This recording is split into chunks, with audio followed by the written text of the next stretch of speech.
നമസ്കാരം. വായിൽ തോന്നുന്നത് എന്തും വിളിച്ചു പറയാവുന്നതല്ല ഇന്ത്യൻ പ്രധാനമന്ത്രി പദം എന്ന് തെരഞ്ഞെടുപ്പിൽ നേരിട്ട തിരിച്ചടിയും നരേന്ദ്രമോദിയെ പഠിപ്പിച്ചിട്ടില്ലെന്ന് വേണം കരുതാൻ. സമൂഹത്തിലെ എല്ലാ വിഭാഗങ്ങളെയും ശാക്തീകരിക്കുന്നതിനുള്ള ഒരു ഉപകരണമായി 2024 കേന്ദ്ര ബജറ്റിനെ പ്രധാനമന്ത്രി നരേന്ദ്രമോദി പ്രശംസിച്ചതാണ് ഇങ്ങനെ ചിന്തിക്കാൻ കാരണം. ബജറ്റ് ഇന്ത്യയുടെ പുതുതായി ഉയർന്നു വന്ന നിയോ മിഡിൽ ക്ലാസ് വരുമാന ഗ്രൂപ്പിനെ ശക്തിപ്പെടുത്തുമെന്നാണ് മോദി അവകാശപ്പെടുന്നത്. രാജ്യത്തെ ഗ്രാമങ്ങളെയും ദരിദ്രരെയും കർഷകരെയും സമൃദ്ധിയുടെ പാതയിലേക്ക് കൊണ്ടുപോകുന്ന ബജറ്റാണിത് എന്ന് പറഞ്ഞ കൂട്ടത്തിൽ കഴിഞ്ഞ 10 വർഷത്തിനിടെ 25 കോടി ജനങ്ങൾ ദാരിദ്ര്യത്തിൽ നിന്ന് കരകയറി എന്നും പ്രധാനമന്ത്രി തട്ടിവിടുന്നുണ്ട്. 25 കോടി ജനങ്ങൾ ദാരിദ്ര്യത്തിൽ നിന്ന് കരകയറിയ നാട്ടിൽ 80 കോടി പേർക്ക് സൗജന്യ റേഷൻ ലഭിക്കുന്നു എന്ന കണക്ക് നോക്കിയാൽ തന്നെ ആ വാദത്തിലെ പൊള്ളത്തരം വ്യക്തമാവും. ഈ 2022 ആഗോള പട്ടിണി സൂചികയിൽ 125 രാജ്യങ്ങളുടെ പട്ടിക പ്രസിദ്ധീകരിച്ച ഐക്യരാഷ്ട്ര സംഘടന ഇന്ത്യയുടെ സ്ഥാനം 107 എന്ന് പറഞ്ഞതിൽ നിന്ന് 2023 ആയപ്പോൾ അത് 114 ഉയർന്നു എന്നും കണ്ടെത്തിയിരുന്നു.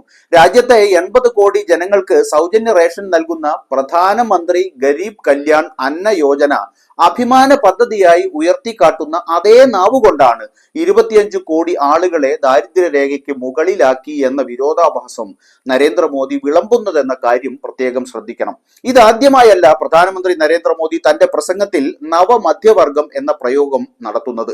2012 ഗുജറാത്ത് തിരഞ്ഞെടുപ്പിനായി പുറത്തിറക്കിയ BJPയുടെ പ്രകടന പത്രികയിലും ഈ വാക്ക് പരാമർശിച്ചിരുന്നു.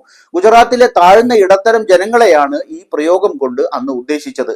എന്നാൽ യഥാർത്ഥത്തിൽ കഴിഞ്ഞ 10 വർഷത്തിനിടെ ഇന്ത്യയിലെ സാധാരണക്കാരന് എന്താണ് സംഭവിച്ചത്? യാതൊരു വീണ്ടു വിചാരവും ഇല്ലാതെ നോട്ട് നിരോധനവും വേണ്ടത്ര തയ്യാറെടുപ്പില്ലാതെ GSTയും നടപ്പാക്കുക വഴി അടച്ചുപൂട്ടിയ ലക്ഷക്കണക്കിന് ചെറുകിട വ്യവസായ സ്ഥാപനങ്ങളും തൊഴിൽ നഷ്ടപ്പെട്ട ദശലക്ഷക്കണക്കിന് സാധാരണക്കാരുമാണ് മോദിയുടെ 10 വർഷക്കാലത്തിന്റെ സൃഷ്ടി. നിയമന നിരോധനത്തിന് തുല്യമായ സാഹചര്യം സർക്കാർ പൊതുമേഖലാ സ്ഥാപനങ്ങളിൽ നടപ്പാക്കിയതിലൂടെ 40 ലക്ഷം തസ്തികകളാണ് ഇന്ത്യയിൽ ഒഴിഞ്ഞു കിടക്കുന്നത്. കഴിഞ്ഞ 40 വർഷത്തിനിടയിൽ ഇന്ത്യ കണ്ടിട്ടില്ലാത്ത തൊഴിലില്ലായ്മയിലൂടെയാണ് രാജ്യം കടന്നു പോകുന്നത് എന്ന് വരുമ്പോഴാണ് പ്രധാനമന്ത്രി ഇത്തരത്തിൽ വാചാടോപം നടത്തുന്നത്.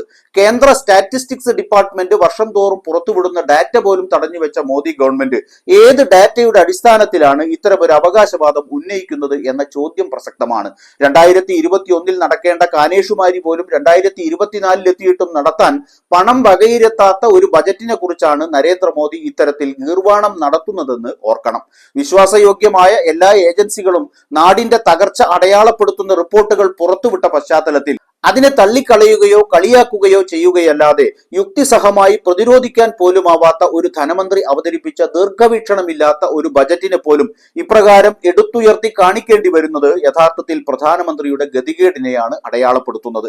ജനാധിപത്യ സംരക്ഷണത്തിലും മാധ്യമ സ്വാതന്ത്ര്യത്തിലും ഒക്കെ പാതാളത്തോളൊപ്പം താണ ഒരു രാജ്യത്ത് ബജറ്റിനെയും പ്രധാനമന്ത്രിയുടെ വാഴ്ത്തുപാട്ടിനെയും വിമർശനാത്മകമായി സമീപിക്കുന്ന വാക്കുകൾ മുഖ്യധാരാ മാധ്യമങ്ങളിൽ വന്നില്ലെങ്കിൽ അത്ഭുതപ്പെടാനില്ല.